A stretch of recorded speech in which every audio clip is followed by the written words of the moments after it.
കണ്ണുനീരെന്നു മാറുമോ, വേദനകളെന്നു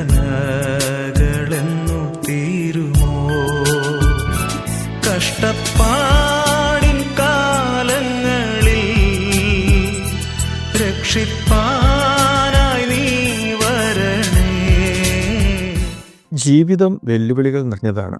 അതിനെ അതിജീവിക്കുന്ന ജീവിതമാണ് വിജയകരമായ ജീവിതം. ഈ വെല്ലുവിളികളെ മൊത്തത്തിൽ ദുരിതം എന്ന് പറയുന്നു. അതിൽ കഷ്ടപ്പാടുകളുണ്ട്, അടിച്ചമർത്തലുകളും പീഡനങ്ങളുമുണ്ട്. പലപ്പോഴും ഇത്തരം ദുരിതങ്ങളെ അതിജീവിക്കുവാൻ കഴിയാതെ പരാജീവിതയിൽ കഴിയുന്നവർ ധാരാളമുണ്ട്. ഈ ലോകം ഒരിക്കലും ഒരു സ്വസ്ഥതയും നൽകുന്നതല്ല. അലറി വരുന്ന തിരമാലകളെ അതിജീവിച്ചാണല്ലോ മുക്കുവൻ കടലിൽ മീൻപിടുത്തത്തിന് ഇറങ്ങുന്നത്. തൊണ്ടിൽ നിന്നും ധാന്യത്തെ വേർപെടുത്താൻ അതിനെ ചതയ്ക്കുകയും ഞെരുക്കുകയും ചെയ്യുന്ന പ്രക്രിയയെ ദുരിതത്തോട് ഉപമിക്കാം. തൊണ്ടിനെ ഞെരിക്കുകയും ചതയ്ക്കുകയും ചെയ്യുമ്പോഴാണ് നല്ല ധാന്യമായി അതിനെ ആ നെൽമണികളെ അല്ലെങ്കിൽ ആ നല്ല ധാന്യമണികളെ പുറത്തേക്ക് എത്തിക്കുവാൻ കഴിയുന്നത്. ഇതുപോലെ കഷ്ടതയിലൂടെ കടന്നു പോകുമ്പോഴാണ് അനുഗ്രഹിക്കപ്പെട്ട ജീവിതത്തിലേക്ക് പ്രവേശിക്കുവാനായിട്ട് കഴിയുന്നത്. ദൈവത്തിങ്കിലേക്ക് തിരിയുവാനും ദൈവത്തിൽ വിശ്വാസം അർപ്പിക്കുവാനും ദൈവഭക്തിയിൽ സ്ഥിരപ്പെടുത്തുവാനും ഒരു വിശ്വാസിക്ക് കഷ്ടത വഴിയൊരുക്കുമെന്ന് ബൈബിൾ വെളിപ്പെടുത്തുന്നു. വിശ്വാസികളുടെ സ്വഭാവ രൂപീകരണത്തിൽ കഷ്ടത മുഖ്യ പങ്ക് വഹിക്കുന്നു. കഷ്ടത സഹനശക്തിയെയും, സഹനശക്തി അനുഭവജ്ഞാനത്തെയും, അനുഭവജ്ഞാനം പ്രത്യാശയെയും ഉളവാക്കുന്നു എന്നറിഞ്ഞ് കഷ്ടങ്ങളിൽ സന്തോഷിക്കുന്നു. റോമർ 5:3. കഷ്ടതയുടെ പട്ടികയിൽ വളരെ പ്രധാനപ്പെട്ടതാണ് പീഡനങ്ങൾ. ഇത് സത്യത്തിനു വേണ്ടി നിലകൊള്ളുമ്പോൾ സംഭവിക്കുന്നതാണ്.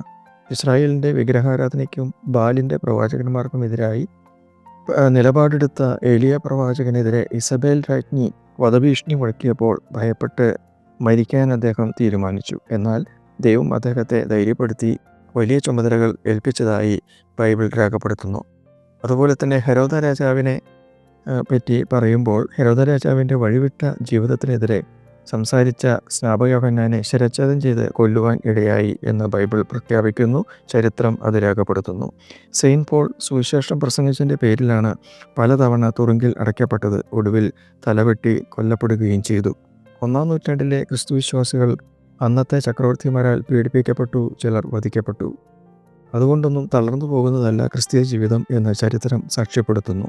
ദൈവം നമ്മുടെ സങ്കേതവും ബലവുമാകുന്നു. കഷ്ടങ്ങളിൽ അവിടുന്ന് ഏറ്റവും അടുത്ത തുണയാകുന്നു. സങ്കീർത്തനങ്ങൾ 46:1.